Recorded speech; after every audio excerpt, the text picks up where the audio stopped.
RMC jusqu'à minuit, c'est l'after-foot. Jean-Louis Tour. Bonsoir à tous, si vous nous rejoignez maintenant sur RMC, c'est parti pour l'after raccourci jusqu'à minuit à l'issue de la victoire donc du Real en finale de Ligue des Champions. À l'issue de la séance de tir au but, le Real remporte sa 11e Ligue des Champions, la première de Zinedine Zidane sur le banc comme entraîneur principal. On va analyser cette rencontre bien sûr, on va revenir sur l'Atlético qui entretient sa légende de perdant magnifique, 3e défaite en finale de Ligue des Champions donc pour l'Atlético. L'after ce soir avec Florent Gautreau. Salut Florent. Salut Jean-Louis, salut à tous. Avec Daniel Riolo. Salut Daniel. Salut tout le monde. Tu commences à t'habituer au samedi soir Daniel, hein. T'es là tous les samedis maintenant. Tous les ans, finale de Ligue des Champions, finale de Coupe de France. Très bien, magnifique. Tous les ans, il y a des exceptions au samedi. Fred Hermel est avec nous également évidemment en Espagne. Salut Fred. Salut Fred. Hola chicos. Bon, salut les garçons. Avec Fred, on était ensemble pendant tout le match, donc on a déjà entendu un peu nos points de vue. Flo, Daniel, on n'a pas le temps de faire les 3 points puisqu'on a qu'une vingtaine de minutes d'after, mais déjà, qu'est-ce que vous retenez en priorité? Moi, il y a un truc énorme, c'est quand même je reste sur les tirs au but là pour commencer, c'est la déception pour l'Atlético parce que je trouve qu'effectivement il y a une malédiction, c'est le stade, les pleurs, les larmes, les trucs, c'est terrible. Après, il y a plein de choses à dire sur le match parce que le Real aurait dû faire autrement, à mon avis, pour s'en sortir face à cet Atlético. Nous, on disait pendant le match que le coaching, les changements de Zidane, c'est quand même à revoir. J'ai pas été bluffé, effectivement, par ce qu'a fait Zidane et puis surtout même par le Real lui-même, avant l'histoire des changements, par le fait que ce deuxième but, la volonté, la nécessité d'aller mettre ce deuxième but, on n'a pas senti ça, on n'a pas senti la capacité à tuer le match. Alors que côté Atlético, là, pour le coup, en coaching, 46e minute, Carrasco et dans cette deuxième période même mentalement et malgré l'échec même Griezmann même dans le jeu après j'ai trouvé qu'il était fort, il l'a montré dans la série de tirs au but. On a eu l'Atlético qu'on pensait avoir par rapport à ce qu'on disait hier avec Fred. C'est l'Atlético que je pensais voir plutôt en deuxième période qui fait qu'il n'y a pas un écart aussi énorme, alors qu'au début à la 15e minute j'étais sur ta ligne en disant tiens il a peut-être raison, tu vois, on était un peu sur cette balance là. Mais au final, quand même, c'est quand même le Real qui a décidé de tout. C'est-à-dire que ce Real-là, s'il avait maintenu cette pression du départ, à mon avis, était supérieur ce soir à l'Atlético. C'était mérité le 1-0 largement à la pause. Et puis après, n'ayant pas marqué le deuxième, et n'ayant pas fait les bons choix côté de Zidane aussi, ils sont exposés à pouvoir perdre cette finale. Daniel. Écoute, juste sur la fin de ta phrase, je suis pas d'accord quand tu dis que c'est le Real qui a décidé, parce que je pense, moi, au contraire, que le Real a pas décidé grand-chose dans cette finale complètement ratée, qu'ils ont pourtant gagné, parce que même quand ils ont été très bons, en gros du début du match jusqu'à la 35e, ce qui fait quand même quasi un tiers du match, dans cette partie-là où techniquement ils maîtrisent, où collectivement ils sont au-dessus, on sent que c'est l'Atlético qui rate ce début de finale en étant ce que je m'attendais pas à un jour voir un Atlético timide, mais en étant malmené, méconnaissable, voilà. Dans l'intensité, dans l'impact, ils faisaient pas psychologique, je pense qu'ils ont raté l'entrée dans cette finale et que c'est à ce moment-là, parce que moi je regardais, je disais alors est-ce que le Real est vraiment très très fort à ce moment-là ou est-ce que c'est l'Atlético qui ne réussit aucunement son pressing, dont les individualités quand le collectif est pas rodé semble moins et le sont moins fortes que celles d'en face. Non, pas les deux, Fred, pas les deux, parce que si c'est les deux, le Real a plus de maîtrise, le Real ne recule pas quand il mène, le Real ne démarre pas la seconde période en reculant. Physiquement, après il y a un moment tu peux pas tenir le rythme. Non, mais il y avait pas de rythme dans cette finale. Ils ont essayé de défier l'Atlético dans l'intensité. Il n'y avait pas de rythme dans cette finale. Dans cette finale, il y a eu très peu de rythme et très peu d'intensité. Il y a eu très peu d'intensité. Je pense que c'est des équipes qui ont l'habitude de jouer plus souvent. Je crois que les 15 jours sans match, ça leur a mis un peu la tête dedans. C'est possible. Et je pense que il y a longtemps qu'on n'avait pas eu une finale avec aussi peu de rythme. Elle était intense peut-être psychologiquement parce qu'une finale laisse toujours des traces dans le corps, mais dans le rythme, ces deux équipes-là nous habituent habituellement, surtout l'Atlético, à toute autre chose au niveau du pressing, au niveau de l'intensité. Et je crois que c'est l'Atlético qui a été pas bon au départ, qui a repris le dessus en seconde période, qui a dicté cette rencontre, qui même dans sa prolongation où le Real est cramé, ils ont la moitié des joueurs qui sont sous crampe, l'Atlético n'a pas réussi à passer au-dessus. Donc je crois que c'est l'Atlético qui a eu les cartes en main finalement, des mauvaises cartes, puis des bonnes cartes, et qui est passé à côté de son sacre attendu, parce que perso, j'aurais aimé que ça change parce que voilà, le Real 11 fois, une de plus, une de moins, je pense pas que ça leur aurait fait autant de mal que ça fait ce soir du mal aux supporters de l'Atlético. Et surtout pour un club aussi beau, ils en ont remporté tellement des plus belles que celle-là, ils auraient pu la laisser aux voisins vu comme elle était moche. Excuse-moi, comme tu veux, au mois de janvier, ils étaient déjà en train de penser à la saison prochaine. Alors, je peux te dire que celle-là, elle a un bon goût aussi pour le Real. Mais évidemment qu'elle a un bon goût, forcément. Mais je veux dire, ce club en a remporté la manière. Ouais. Voilà. Yannick est avec nous. Je voudrais lui donner la parole au 32-16 supporter du Real. Salut Yannick. Bonsoir messieurs. Salut Yannick. Bon, t'es aux anges, là, tu pleures, il pleure, Griezmann. Griezmann, il pleure comme après France-Allemagne. Je suis très content, bien sûr. Après, effectivement, ça n'a pas forcément la même saveur que celle d'avant, parce que ça faisait longtemps qu'on l'avait pas gagné avant, mais là. C'est vrai, bien dit. Écoutez, 5 Ligues des Champions, 11 Ligues des Champions. Moi, de mon vivant, j'en ai vu 5 en tant que supporter. C'est quand même, il n'y a aucun supporter qui peut dire la même chose. 5 Ligues des Champions. C'est sûr. Et je veux dire, là, après, moi, là où Daniel, t'as pas reconnu l'Atlético, moi, si tu veux, tu sais pourquoi? Parce que le Real a marqué assez tôt dans la partie. Et l'Atlético, après, on leur a dit, écoutez, maintenant, vous voulez venir jouer? C'est à vous de faire le jeu. Et ça, ils savent pas faire. C'est vrai, mais c'est pas le Real que je croyais transformé par la venue de Zidane qui doit jouer de cette façon-là. Mais donc, alors, qu'on arrête une fois pour toutes de nous vendre cette sauce-là.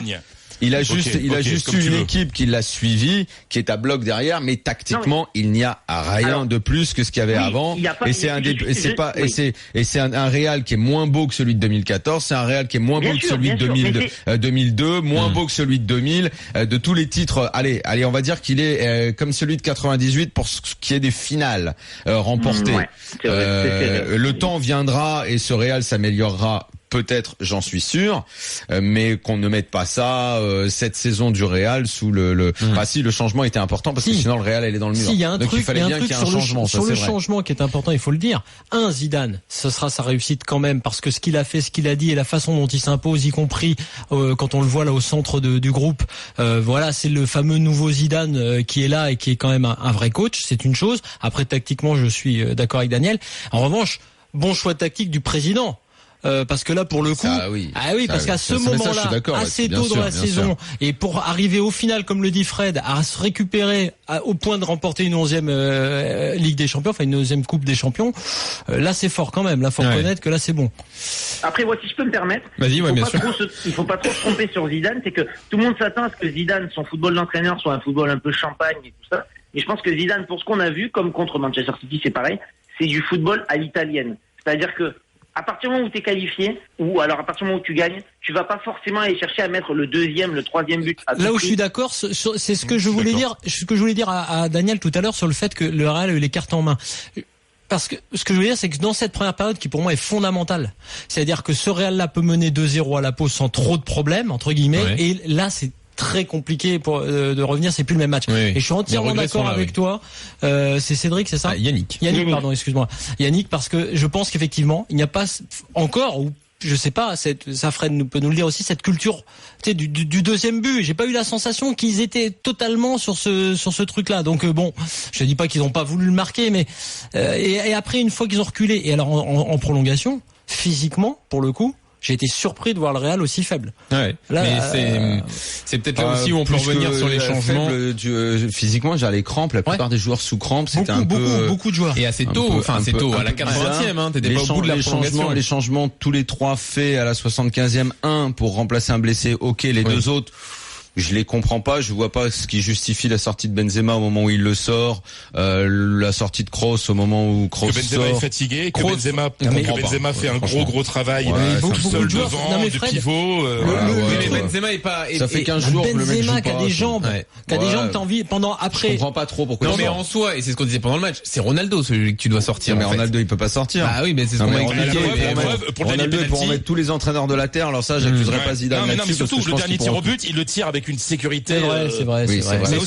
Mais tous le tirent. Si tu regardes bien, Fred, c'est que je veux te dire que si Zidane sort Ronaldo et qu'il y a cette série de tirs au but, ce que j'ai vu de tous les tireurs, c'est qu'ils l'ont tous tiré parfaitement. Et donc que ce soit un Modric, un Ramos, un Marcelo. Oui, mais sauf que t'as Cristiano qui, tu sais que Cristiano tire ton dernier. Non, je suis d'accord. Il en tire plein dans l'année, il en loupe quasiment jamais. Tu sais que ton dernier c'est Ronaldo. Voilà. Le mettre en numéro 5, c'est pas anodin. T'as raison, t'as numéro 1, numéro 5, c'est les deux plus importants entre guillemets d'une liste à mettre. Tu mets d'ailleurs Griezmann numéro 1 très fort aussi à ce niveau-là.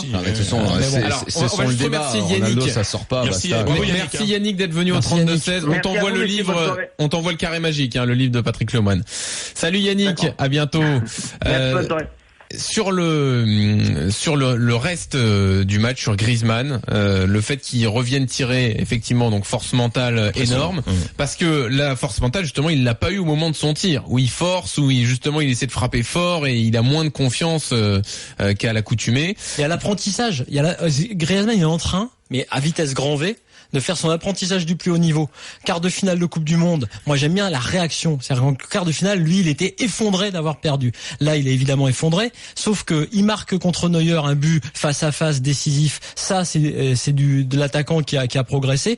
Il rate ce péno parce que surcroît de pression, il change, il fait pas comme d'habitude. Mais dans le reste de la deuxième période, je regardais son attitude, son body language. Il change pas. Il est là, froid. Il va tirer le premier tir au but.